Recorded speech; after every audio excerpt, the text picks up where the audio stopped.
আমাদের বংশ পরিচয় লেখা আছে। হলো তো? তারপর শোন, হয়তো মাঝরাত তো পেরিয়ে গেছে, একটু আগেই খুব বৃষ্টি বয়েছে।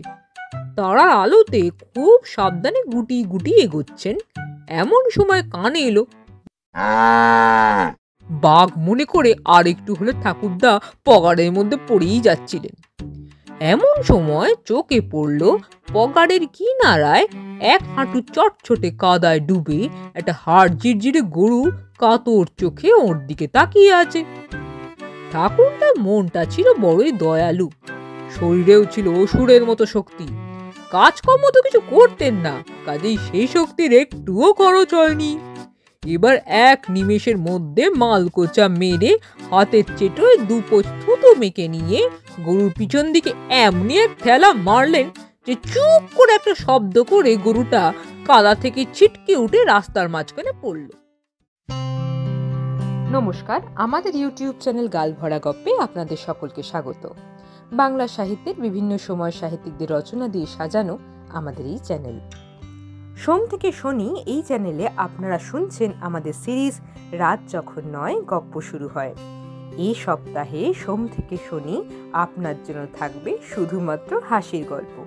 শুনতে থাকুন আমাদের গল্পগুলি আর হাসতে থাকুন। গল্পগুলি ভালো লাগলে লাইক করুন, কমেন্ট করুন, শেয়ার করুন বন্ধুদের সাথে। আর হ্যাঁ, চ্যানেলটা সাবস্ক্রাইব করতে ভুলবেন না, আর বেল আইকনটা প্রেস করে রাখবেন নতুন গল্পের নোটিফিকেশন পাওয়ার জন্য। আমাদের আজকের গল্প লীলা মজুমদারের লেখা ইচ্ছে গাই। এই গল্পে বোকো মামা মহালয়ার দিন সকালবেলা যখন লেখিকাদের বাড়ি এলেন, দেখা গেল তার হাতে একটা ছোট্ট কাঁচের গরুর মূর্তি। গরুটার মূর্তিটা দেখতে বেশ রাগি রাগি এবং তার পায়ে লেখা ন। লেখিকা আর তার দলবল যখন বোকো মামাকে জিজ্ঞাসা করলো এই মূর্তিটা কোথা থেকে পেলেন, তখন বোকো মামা জানান যে এই মূর্তিটা কোনো সাধারণ গরুর মূর্তি নয়, এটা স্ফটিকের তৈরি এবং এর পিছনে লুকিয়ে আছে বিরাট এক কাহিনী। কি ছিল সেই কাহিনী, আর গরুটি বা কেন সাধারণ গরুর মূর্তি নয়, জানতে হলে শুনতে হবে আমাদের আজকের গল্প ইচ্ছে গাই। মহালয়ার দিন বাড়ি এসেই বোকো মামা পকেট থেকে একটা কাঁচের তৈরি রাগী গরুর মূর্তি বের করে বলল, এটাকে সাধারণ জিনিস মনে করিস না যেন, এর পিছনে একটা বিরাট ইতিহাস আছে। টিংটিঙি রোগা ছোট্ট একটা গরু হাতের তেলোয় ধরে যায়, চার ঠ্যাং এক জায়গায় করে ভুরু কুঁচকে চোখ পাকিয়ে দাঁড়িয়ে আছে। পিছনের পায়ে কালো রং দিয়ে ছোট্ট একটা ন লেখা।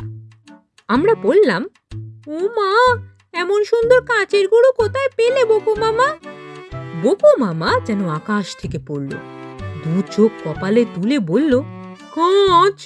আরে ইডিয়েট, তোরা কি স্ফটিকও চিনিস না? এটার গায়ে এক টুকরো রেশম জড়িয়ে আগুন লাগিয়ে দেখিস, রেশম পুড়বে না, কাঁচ না আরো কিছু। তাই শুনে নগাপত থেকে এক বাক্স দেশলাই বের করে বোকো মামার রেশমি রুমাল ধরে টানাটানি করতে লাগলো, আর আমরা বাকিরা সবাই গোল হয়ে ওদের ঘিরে দাঁড়ালাম। বোকো মামা বিরক্ত হয়ে রুমালটি পকেটে পুরে গরুটিকে দরজার উপরে তুলে বলল, জ্যাঠামই করবি নাকি গল্পটা শুনবি তাই বল। নগা বললে, ওমা, গল্প নাকি? এই যে বললে বিরাট ইতিহাস। ওই একই হলো, গল্প মানে সত্যি গল্প, তবে শোন। নগা বললে, আগে বলো ওটাকে কোত্থেকে পেলে? পাবো আবার কোথায়? ওসব জিনিস কি কোথায় তৈরি হয় যে পাবো? দেখেছিস কখনো ওরকম আর একটা? উত্তরাধিকার সূত্রে পেয়েছি। আমার ঠাকুরদার বাড়ির চিলে কোঠায় পুরনো জিনিসের সঙ্গে ছিল। আমি বললাম, আর ইতিহাসটা জানলে কি করে? কাল তো মা বলছিলেন যে আচ্ছা আচ্ছা আচ্ছা, এই যে থামলাম, তুমি বলো। বোকো মামা বলতে শুরু করলো, আমার ঠাকুরদার অবস্থা ভালো ছিল না। 3 ভাই একসঙ্গে থাকেন বলে চলে যেত। তার ওপর ঠাকুমার যা মেজাজ, বাড়ির চালে কাক চিল পর্যন্ত বসতে ভয় পায়। ঠাকুরদা বেচারি তার ভয় জুজু। একদিন পাড়ার পাশার আড্ডায় বড় রাত করে ফেলেছেন। তার উপর খাজনার টাকা জমা দেবার কথা ছিল, ভুলে তো গেছেনই, উপরন্ত টাকাগুলোকেও বাজিতে হেরেছেন। আমার মুখ দিয়ে ফস করে বেরিয়ে গেল, এত কথা জানলে কি করে? বোকো মামা আমার দিকে ফিরে বললে, আমাদের বংশ পরিচয় লেখা আছে। হলো তো? তারপর শোন, হয়তো মাঝরাত পেরিয়ে গেছে, একটু আগেই খুব বৃষ্টি পড়েছে। তারার আলোতে খুব সাবধানে গুটিয়ে গুটিয়ে এগোচ্ছেন, এমন সময় কানে এলো বাঘ মনে করে আর একটু হলে ঠাকুরদা পগারের মধ্যে পড়েই যাচ্ছিলেন। এমন সময় চোখে পড়ল পগারের কিনারায় এক হাঁটু চটচটে কাদায় ডুবে একটা হাড় জিরজিরে গরু কাতর চোখে ওর দিকে তাকিয়ে আছে। ঠাকুরদার মনটা ছিল বড়ই দয়ালু, শরীরেও ছিল অসুরের মতো শক্তি। কাজকর্ম তো কিছু করতেন না, কাজেই সেই শক্তির একটুও খরচ হয়নি। এবার এক নিমেষের মধ্যে মালকোচা মেরে হাতের চেটোয় দুপোষ থুতো মেখে নিয়ে গরুর পিছন দিকে এমনি এক ঠেলা মারলেন যে চুপ করে একটা শব্দ করে গরুটা কাদা থেকে ছিটকে উঠে রাস্তার মাঝখানে পড়ল। বেচারি শীতে ঠকঠক করে কাঁপছে, চোখে জল চিকচিক করছে। কি আর করবেন ঠাকুরদা, ওটাকে অমন ভাবে ফেলে যেতে মন সরল না। তাই আজলা আজলা পগারের জল তুলে যথাসাধ্য গায়ের কাদা ধুয়ে ফেলে নিজের এন্ডির চাদরটা দিয়ে ভালো করে সর্বাঙ্গ মুছে দিলেন। এটা যে কত অসম সাহসিকতার কাজ, যারা আমার ঠাকুরদার ঠাকুমাকে চেনে না তারা বুঝবে না। তা যাই হোক, তারপর দুমুটো দুব্বো ঘাস ছিঁড়ে গরুটাকে খেতে দিয়ে ভয় ভয় ঠাকুরদা আবার বাড়ি মুখে রওনা হলেন। ততক্ষণে মাথার ওপরকার তারাগুলো পশ্চিম দিকে বেশ খানিকটা ঢলে পড়েছে। আজ রাতে কপালে কি আছে কে জানে। অন্ধকার আম গাছটার ছায়া দিয়ে আরো গজ 50 এগিয়েছেন, এমন সময় পিছনে শোনেন খপ খপ খপ। আঁতকে উঠে ফিরে দেখেন গরুটা করুণ মুখে কাদা ভেঙে ভেঙে চলেছে। ঠেলা দিলেন, তাড়া দিলেন, এমনকি একটা কাঠি দিয়ে সপা সব দুগা লাগিয়েও দিলেন, কিন্তু গরু গেল না। খালি দু চোখ পেয়ে জলের ধারা গড়িয়ে পড়তে লাগলো। শেষটা ঠাকুরদা তার মাথায় হাত বুলিয়ে বললেন, নেহাতি যাবি না যখন, চল তাহলে ছেলেপুলেগুলো একটু দুধ খেয়ে বাঁচুক। গরু এনেছি দেখে গিন্নির রাগও খানিকটা পড়তে পারে। আ আ তু তু তু তু তু। বাড়ি পৌঁছে সামনের দিক দিয়ে না ঢুকে ঠাকুরদা বাড়ির পিছনে রান্নাঘরের চালা ঘরের দিকে গেলেন। সামনের ঘর দুটোতে তার মেজদা বড়দা শুয়ে থাকেন, তাঁদের না চটানোই ভালো মনে হলো। চালা ঘরের দরজার হুড়কোটাকে একটা লম্বা মানুষ উপরের ফাঁক দিয়ে হাত গুলিয়ে খুলে ফেলতে পারে, এটা ঠাকুরদা জানতেন। আজ রাতের মতো সেখানেই না হয় আশ্রয় নেওয়া যাবে। বুকটি ঢিপ করছে, ভাবছেন, আহা, যদি 1 বোঝা টাকা আর 1 জোড়া 100 ভরি রূপোর তাগা গিন্নির পায়ের কাছে ফেলে দিতে পারতাম, তাহলে গিন্নি আমাকে কত আদর করতো। ওরে গরু, এটা যদি করে দিতে পারতিস তাহলে তো আমার কোনো ভাবনাই ছিল না, নইলে আজ খালি পেটে মাটিতে শোয়াই আমার কপালে আছে। এই অবধি বলেই তো ঠাকুরদার চক্ষু স্থির। ভাড়ার ঘরের দেয়ালে ইয়াব বড় শীত কাটা, তার মানে চোর ঢুকে কাঁঠাল কাটে সিন্দুক থেকে 3 পুরুষের জমানো ভারী ভারী খাগড়াই কাঁসার বাসনগুলো পাচার করেছে। হায় হায়, দামি জিনিসের মধ্যে ছিল তো শুধু ওই, তাও এবার গেল। এমন সময় গরুটার ঘোঁত ঘোঁত শব্দ শুনে ফিরে দেখেন উঠোনের কোণায় ভাতের ফ্যান ঝাড়বার গামলার আড়ালে মিটমিট করে একটা তেলের পিদিম জ্বলছে। তার সামনে মাটির ওপর পড়ে আছে 1 তোড়া টাকা আর 1 জোড়া ভারী রূপোর তাগা। চোররাই যে অন্য কোথাও থেকে সেগুলোকে সরিয়ে এনে এখানে রেখে কাঁঠাল কাটে সিন্দুক নিয়ে ব্যস্ত আছে, সে বিষয়ে ঠাকুরদার মনে কোনো সন্দেহই রইল না। নিমেষের মধ্যে সেগুলোকে কুড়িয়ে নিয়ে চালা ঘরের সামনে দাঁড়িয়েই এমন বিকট চিৎকার জুড়ে দিলেন যে প্রথমটা নিজের কানে যেতেই নিজেরই পিলে চমকে উঠেছিল। তারপরেই বুঝলেন প্রভুভক্ত গরুটাও সঙ্গে সঙ্গে চেঁচাচ্ছে বলে ওরকম বিভৎস শোনাচ্ছে। আর যাবে কোথা, দেখতে দেখতে দা কুড়ুল নিয়ে বড়দা মেজদা তো বেরিয়ে এলেনি, লাঠি সোটা কাস্তে হাতে পাড়ার লোকেরাও এসে জুটলো।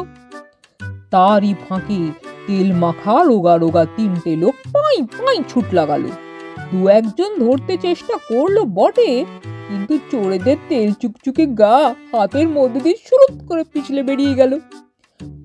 মোট কথা চোর ধরা গেল না বটে, কিন্তু শুধু যে নিজেদের বাসনের গোছা বেঁচে গেল তা নয়, সেই সঙ্গে রাশি রাশি চোরেদের জিনিসও পাওয়া গেল। রূপোর পিলসুজ, পঞ্চপ্রদীপ, এইসব কে জানে কোথা থেকে এনেছে। দাদা মেজদারা অবশ্যই তখনই বলতে লাগলেন, ইস দেখেছো, বাবার পুজোর জিনিসগুলোও নিচ্ছিল, এত বড় আসপদ্দা। এই বলে তাড়াতাড়ি সব কিছু সিন্ধুকে তুলে ফেললেন। কিন্তু পাড়ার লোকেরা জানতে বাকি ছিল না যে গত 25 বছর ধরে সিন্ধুকের মধ্যে একটা ভাঙা লক্ষ্মীর ঝাঁপি ছাড়া আর কিছুই ছিল না। ঝাঁপিটাতে খালি একটা সিঁদুর মাখানো ফুটো পয়সা ছাড়া আর কিচ্ছু ছিল না। কিন্তু টাকার তোড়া তাগা কারো চোখে পড়েনি। ভাসুরদের সামনে এক গলা ঘোমটা দিয়ে ঠাকুমা দাঁড়িয়েছিলেন। কোন সুযোগে তার হাতে টাকার গয়না গুজে দিতেই নিঃশব্দে তিনি অদৃশ্য হয়ে গেলেন। পরে সবাই চলে গেলে গরুটাকে রান্নাঘরে বন্ধ রেখে ঘরে গিয়ে ঠাকুরদা দেখেন আসন পেতে ভাত বেড়ে পাকা হাতে ঠাকুমা বসে আছেন। ঠাকুরদা ভাবলেন এতদিনে বাদে তার কপাল ফিরেছে। পরদিন চোখে মুখে রোদ পড়তে যখন ঘুম ভাঙলো, তখন কিন্তু ঠাকুরমার অন্য চেহারা। কোত্থেকেই মরাকে গরুটাকে জোটালে বলো দেখিনি? হতচ্ছাড়ি রাতারাতি রান্নাঘরের চালের আধখানাকে শেষ করেছে। ওরকম একটা হাড় জিরজিরে জানোয়ার কেউ পোষে? ওর মালিক নিশ্চয়ই খেদিয়ে দিয়েছে, পাছে বাড়িতে মরে একখানা অকল্যাণ ডেকে আনে। আর তুমি কিনা খাজনার টাকা দিয়ে তাই কিনে ঘরে আনলে। পেছনে পায়ে দেখছি একটা ন লেখা রয়েছে, এবার দারোগা এসে হাত করা দিয়ে নিয়ে যাক আর কি। ঠাকুরদা অবশ্যই কথাগুলো আর শোনেননি। তড়াক করে লাফিয়ে উঠে সোজা রান্নাঘরে। কাল থেকেই কেমন যেন সন্দেহ হচ্ছিল। তার উপর পায়ে ন লেখা শুনে একেবারে আঁতকে উঠলেন। মুখ না ধুয়ে জল খাবার না খেয়ে গরু নিয়ে নদীর ধারে রামবনে চলে গেলেন। সেখানে নির্জনে গরুটাকে আদর করে বললেন, নন্দিনী মা রে, আমাকে একটা বড় দেখে ডিম ভরা ইলিশ মাছ পাইয়ে দে দেখিনি। অমনি বলা নেই কওয়া নেই মাঝ নদী থেকে দামু ডাক দিল, আচ্ছা তো বাবু, ইলিশ মাছ নেবেন? আজ বড় জাল ফেলেছি, তাই এটাকে বামুনকে দেব বলে ভেবেছি। আরে নেমে মাছটি দিয়ে দামু বললে, কি ফেরির গরু গো, কিনলেন নাকি টাকার পয়সা খরচ করে? ঠাকুরদা হেসে বললেন, পাগল, এই গরু কেউ কেনে নাকি? দামু বললে, তা দানের জিনিসে দোষ ধরতে নেই, বেশ গরু। দামু চলে গেলে গরুটা চার খুঁড়ে গড় করে নিজে হাতে কচি কচি দুব্ব ঘাস তুলে এনে খাওয়াতে লাগলেন ঠাকুরদা। তবে নিরবচ্ছিন্ন সুখ বলে কিছু হয় না দুনিয়াতে। হিংসুটে পাড়ার লোকগুলো পিলচুজ পঞ্চপ্রদীপের কথা থানার দারোগার কাছে গিয়ে লাগালো। এমনকি পাশের গায়ের জমিদার বাবুর গোমস্তা দারোগাকে সঙ্গে করে এনে তাদের কুলা পুরোহিতকে দিয়ে পিলসুজ আর পঞ্চপ্রদীপ চিনিয়ে নিয়ে চলে গেল। ব্যাপারটা আরো অনেক দূর গড়াতো নিশ্চয়ই, যদি না অতগুলো সাক্ষী থাকতো। তাছাড়া তাগা পেয়ে চুপ করা তো দূরে থাকুক, গিন্নির অষ্টপ্রহর বায়না ধরলেন ওই রকম ডিজাইনের হাঁসুলিও চাই। ইলিশ মাছটাকে বাড়ি শুদ্ধ লোকের পেটের অসুখ করলো। তবু গিন্নির তাগাদায় অতিষ্ঠ হয়ে ঠাকুরদা পরের দিন আমবনে গিয়ে হাঁসুলি চেয়ে বসলেন। তোলা হাঁড়ির মতো মুখ করে গরুটা একবার তাকালো বটে, কিন্তু সঙ্গে সঙ্গে মাথার উপর কাকের বাসায় খুচমুচ ছটপট। ওপরে তাকিয়ে দেখেন বাসার ধার দিয়ে হাঁসুলি একটুখানি ঝুলে রয়েছে। অগত্যা গাছে চড়ে সেটি উদ্ধার করতে হলো।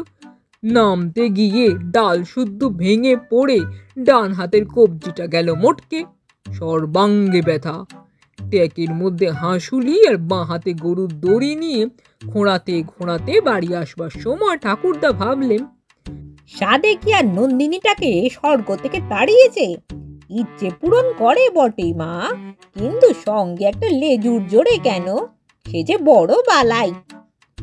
তবু মানতে হচ্ছে গরু পেয়ে ওদের কপাল ফিরেছিল। আসল ব্যাপার কাউকে না বলে ঠাকুরদা শুধু ঠাকুমাকে বলেছিলেন। গরুটা বড় পয়, নিজেই ওটার যত্ন করবেন।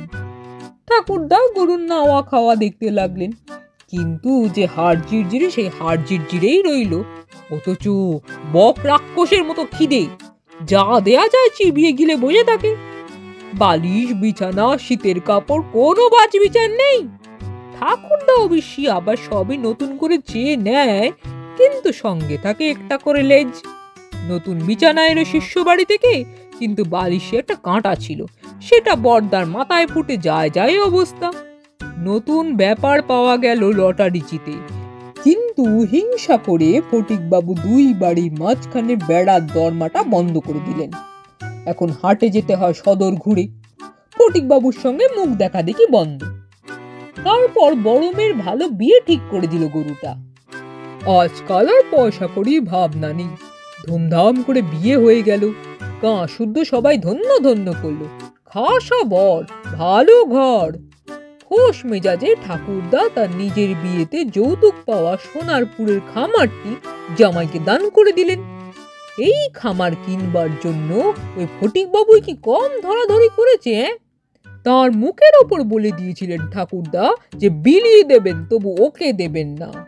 বিয়ের পর দিন জানতে পারলেন বরটি আর কেউ নয়, ওই ফটিকেরই ভাগ্নে, এবং ফটিকই তার গার্জেন, অর্থাৎ তাকে দেয়া মানে ফটিককে দেওয়া। একটা ছেলে ছিল ঠাকুরদার, তার বউটি বড় লক্ষ্মী, কিন্তু ছেলেটা একটা লক্ষ্মী ছাড়া, কাজকর্ম করে না, সারাদিন আড্ডা। গরুর পায়ে ফুল চন্দন দিয়ে ঠাকুরদা ছেলের মতি গতি ফিরিয়ে একটা চাকরি পাইয়ে দিলেন। অমনি ছেলে গেল শুধরে, কিন্তু বউয়ের রোয়াবের চোটে বাড়িতে কেউ টিকতে পারে না, গিন্নি পর্যন্ত তার সঙ্গে পেরে ওঠেন না। অগত্যা গরুকে বলে ছেলেকে তমলুকে বদলি করান ঠাকুরদা। অমনি নিজে পড়লেন ম্যালেরিয়ায়। জমি জমা কে দেখে তার ঠিক নেই। বলা বাহুল্য এর আগেই গরুর সাহায্যে ভাইদের কাছ থেকে আলাদা হয়েছেন। এদিকে পয়সা করি যত বাড়ে, সঙ্গে সঙ্গে ঝামেলাও বাড়ে 5 গুণ। 3 তলা বাড়ি হলো বটে, কিন্তু চোরের ভয় সব জানলায় শিক দেয়া। বড় ফটকে পাহারাওয়ালা, বাগানের চৌকিদার, বাড়ি থেকে একটু বেরোবার জো নেই। তাছাড়া বড় লোকদের সঙ্গে এখন মেলামেশা, অথচ জামা গায়ে দিলেই ঠাকুরদার গা কুটকুট করে। এবং সবচেয়ে বড় কথা হলো পাড়ার পাশার আড্ডাটি ছাড়তে হয়েছে, এমনকি সে পাড়া থেকেই উঠে নতুন রেল স্টেশনের কাছে জমি কিনে বাড়ি করতে হয়েছে। পয়মন্ত গরুটির জন্য পাকা গোয়াল হয়েছে, কিন্তু তার হাড় জিরজিরে চেহারাটি বদলায়নি। উপরন্তু বন বাদার পুকুর পগারের অভাবে আর সম্ভবত নিত্য ফরমায় শুনে শুনে মেজাজটি হয়ে উঠেছে খিটখিটে। বুদ্ধি করে তার সেবা যত্নের ভার ঠাকুরদাই বরাবর নিজে হাতে রেখেছেন। তার কান কামড়ে, পা মারিয়ে, গুঁতো মেরে তার ওপর রোজ সে রাগ ঝাড়ে। আজকাল তার কাছে কিছু চাইতেই ভয় করে, চাইলেই পাওয়া যায়, কিন্তু ফ্যাকড়া শুদ্ধ নিতে হয়।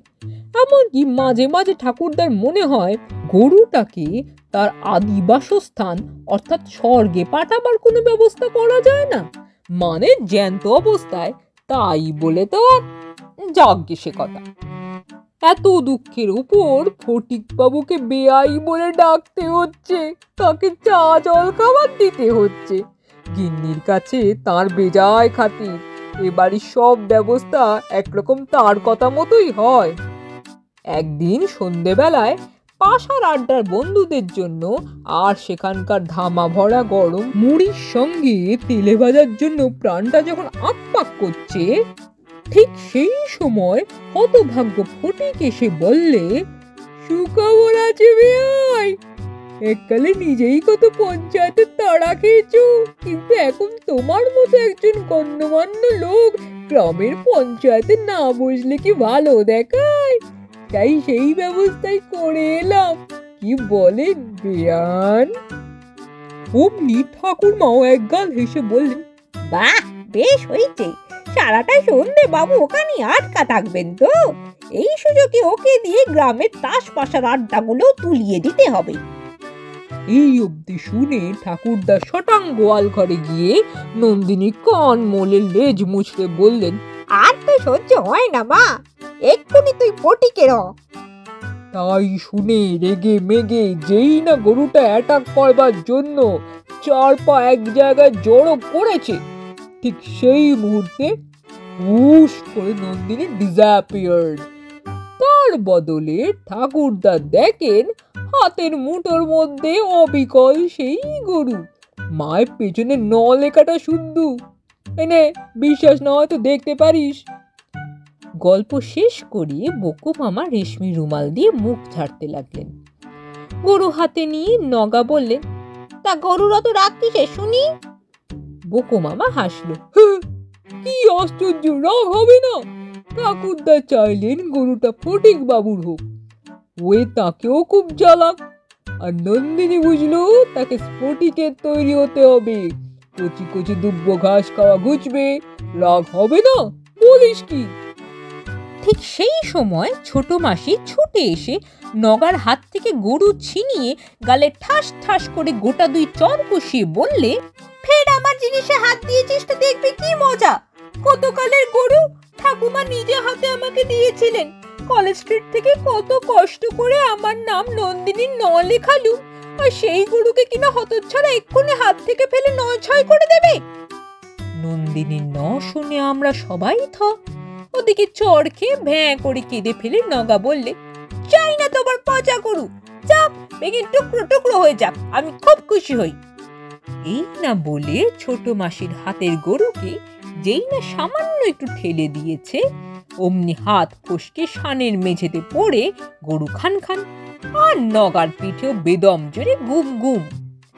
কাষ্ঠ হেসে বুকো মামা বললে, হলো তো, বলিনি পেছনে ফ্যাকড়া থাকে।